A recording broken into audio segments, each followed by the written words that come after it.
And why are we learning 2,544 billion? You see what I mean? Because if you don't know them, you won't know what to pick. Some techniques you're going to like, some you're not going to like. 99% of you will never use a ripping toe kick. But there's some guys that become fanatics, and I come over there and they start standing on their toes, they start ripping things, they go over there with coconuts and rip them apart and all that. I'm just saying, these are the people that don't tell these people that they can't do it. You see what I mean? Because they'll do it. So, but does that mean you don't? That's why guys say, well, I've eliminated all this and this and this and this. You know, because it doesn't work. Yeah, you can't make it work. That doesn't mean. An instructor teaches everything. Just like any instructor in college, whether he understands or whether he agrees with it, he still has to teach you the theories. That's where it's a problem. No, I mean, but he still has to teach it. No, I'm just saying, from what I've seen, you know, in some schools is you get instructors with an ego problem, and they won't teach certain things that they can't do. Yeah, well, I teach things that I say that I would never use anymore. Right. But you have to. That's part of tradition. To preserve the teachings of Tatsuo Shimabuku. Now, are you authorized to change how he said you can change it? To make it what? Make it work. But you've already said that you teach what he said. Yeah, I teach like that. In other words, I modify a lot. They used to do this. I don't teach that. That's one of the worst things in the world for your knees. So how do I modify it? I go like this. You know, you take it, but you show them. Originally, Sensei done this. I don't know if you know, I got bad knees, I got arthritis, I got so many injuries on me. Yeah, people say, how in hell can you have it? You move around. Did he have any other unusual training techniques that are, like... That unique? Yeah. Yeah, I used to hit a 2x4 every day. This is really drive nails. Yeah. Did you see him do that? I've heard. When did I see him? Haven't you made? I went to, when I first started there, about 2 or 3 months after I got there, my wife was there. We saw Tatsuo Shimabuku there, and we saw him drive a nail, okay?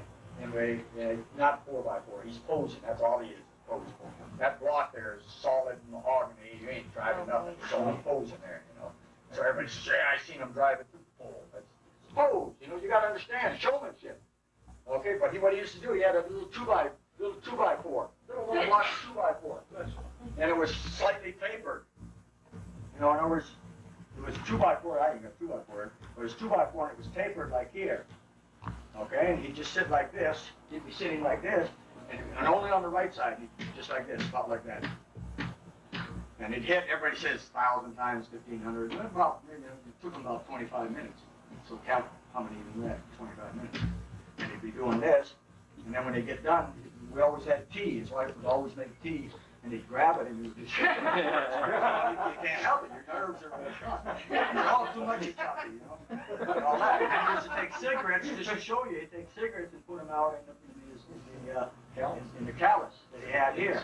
Then the callus was, it wasn't across here, it was, you know, like the size of a quarter. Okay, but how thick it was, you know, I hear guys say, yeah, 20 inches thick. But it was thick enough, you know, it was a good sized callus. So, now I've been in the dojo maybe about 9 months, and we were going to give a demonstration, and the day before the callus, you know, just like if anybody's worked Makiwara, have you ever knocked your callus off or hit it wrong or something? Okay, now you understand. So the callus came off. So he went there the next day, the show must go on. So he was trying to drive a nail like this, and he was ripping his hand. So then he made a hammer fist, which is stronger. Started going with a hammer fist, but the blood was still coming out because the callus is gone. So he says, me no can do, and then he put down two by fours, put the thing that he was sitting on like this, and then he finished it with the heel. Now, nobody ever tells you that story, where were they? But they were still all claiming that they saw this. But they never tell you that. Well, that's what impressed me, because I'd seen this before. So now, but he had, I saw it. Yeah, my wife saw it. Anybody that was awake there saw it. You know, where were your kids? Yeah, but that I saw. And that impressed me because I knew he could do it with the edge of the hand. After that demonstration, he no longer trains on the edge of his hand. That was when he stopped chopping, you know, with training his hand. But this was 1959. So he was what, about 52, 53, what is he, born 1908? What? He was 51 years old. Now you see what he could do at 51. Is Yeah, I work with it athletes, but it's necessary? fun, you know? Is it to practice karate? Is the question? Is it necessary to punch Makiwara? No, the question is, what is better? Is it better to punch at a board for an hour or do like maybe 300, 400 sit-ups on the knuckles, 2 knuckles, and do like maybe a 50, 60, like this you can. Well, okay, what's it better? Is it better to just practice say-some or sandwich and nanji? Should we do the basics or should we do half the basics? Should we do sit-ups? Should we do push-ups? Should we do weights? Should we do Makiwara? It's everything. It is a tool. Not everybody will enjoy smacking boards. It is a tool. Is it necessary? It is no more necessary than the man in the boat. But is it necessary? If you do push, that's where my knuckles come from. Not Makiwara, it's from push-ups. Okay? But can I hit Makiwara? Yeah, I can hit them all day because my hands are conditioned one way. But do I believe in Makiwara training? Yeah, to a little degree. Because I believe you have to hit something once in a while so that you know that you can smack it. That's all that is. It's part of training. Makiwara training in itself is spirit training. That's what it is. It's actual spirit training.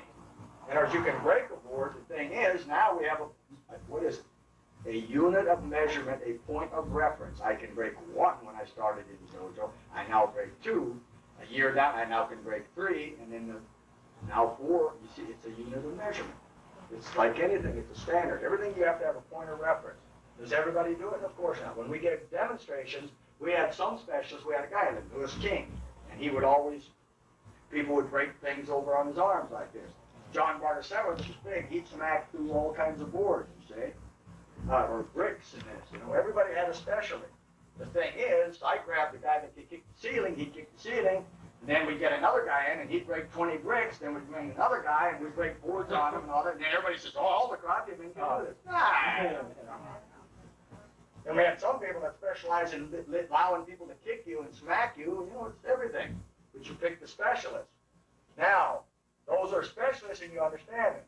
Now, first you have to be the general practitioner, and you learn everything. Now, if you want to specialize, you can go. There's 5 aspects of karate. The first aspect of karate is Taisho.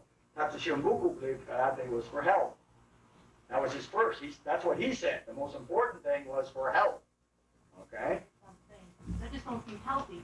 Okay. Well, I'm just saying, leave that alone now. Forget it. You don't have to do it. You said you didn't have to do that, okay? Number 2 is, he says now, since I'm trying to live a long, good long life, I don't want anybody mouth thumping it. So that's karate jitsu. So self-defense has to go with what? With health. In other words, I'm trying to live a good 100 years old. Well, I don't want nobody mouth thumping me. So karate jitsu is part of it.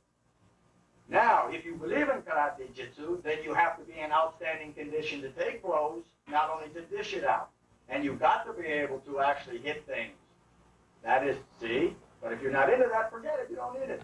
Okay? So you have to be able to learn to smack things. Third is now karate do. Since we're trying to learn to live with our fellow man, then we no longer what? We learn it as a philosophy. To get along. In other words, that's a philosophy. Today, now, most systems call themselves do. They're no more dough than anything else. They want to. Okay, yeah. Yeah. Number 1 is we always knock everybody and all that, and other systems and all that. Well, philosophy, you're supposed to be getting along with your fellow man. The other 2 aspects, karate show and sports of karate. I'm going to translate that. So you can do any. Now, we have specialists. Most people are now specialists. You see what we're talking about? But they think that's the real thing. It's not. You have to understand all those and how you can pick and all that. If you never get in a real fight, then it's not necessary to ever hit anything. If you can't break a 1-inch plank, how are you going to hurt somebody? Well, actually, you're going to try for 2 or 3, you see what I'm talking about? And now, once you do it, now you have the confidence, you know you can do it, now you don't never have to do it again in your life.